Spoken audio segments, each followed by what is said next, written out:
Hi everyone, this is Prachi Joshi welcoming you to my YouTube channel. आज की video में हम पढ़ने वाले हैं हिस्ट्री का chapter first class 10th rise of nationalism in Europe का topic the making of nationalism in Europe, कि पूरे देश में नेशनलिज्म कैसे फैला।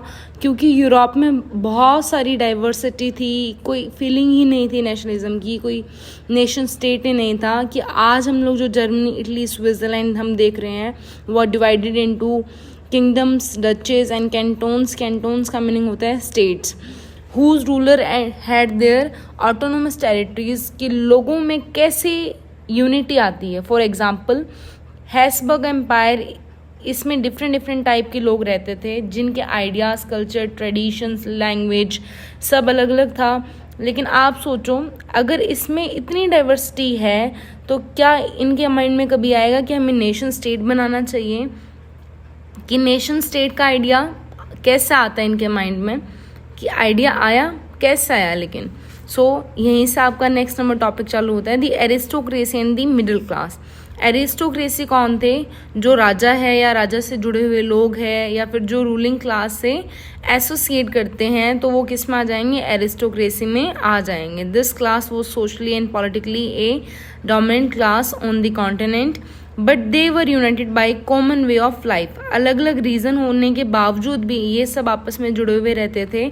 शहर में बड़े बड़े घर थे इनके, गांव में एम्पायर टाइप्स हुआ करते थे। They were initially a influential family, same language बोला करते थे जो कि फ्रेंच लैंग्वेज थी। एरिस्टोक्रेसी, अपनी शादी भी एरिस्टोक्रेसी में ही किया करते थे, क्योंकि एरिस्टोक्रेसी आते तो उस टाइम माइनॉरिटी में थे, बहुत ही कम संख्या थी, लेकिन पावर बहुत ज़्यादा थी इनके पास। ये फ्रेंच लैंग्वेज बोलते थे क्योंकि इनका ये मानना था कि जो फ्रेंच लैंग्वेज है वो एक अमीरों की लैंग्वेज है, रिच लोगों की लैंग्वेज है।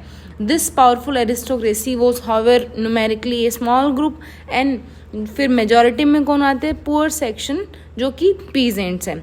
Peasants were poor people of society, और इनके पास खुद की कोई ज़मीन थी नहीं।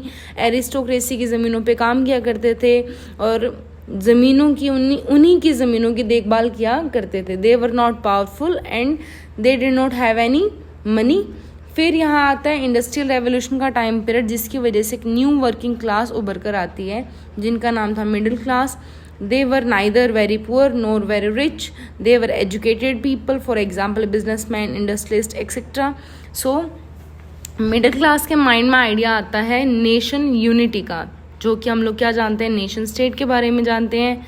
Same culture, same tradition, same language बोलने वाले लोग एक साथ रहेंगे। कि इनके पास में पैसा आया डे टू डे एक्टिविटी की वजह से, तो इन्होंने अपनी सोसाइटी में बदलाव लाने की कोशिश की। सो दे अपोज्ड एरिस्टोक्रेसी। और सेकंड आइडिया इनके दिमाग में आता है लिबरल नेशनलिज्म का। So thanks for watching my video.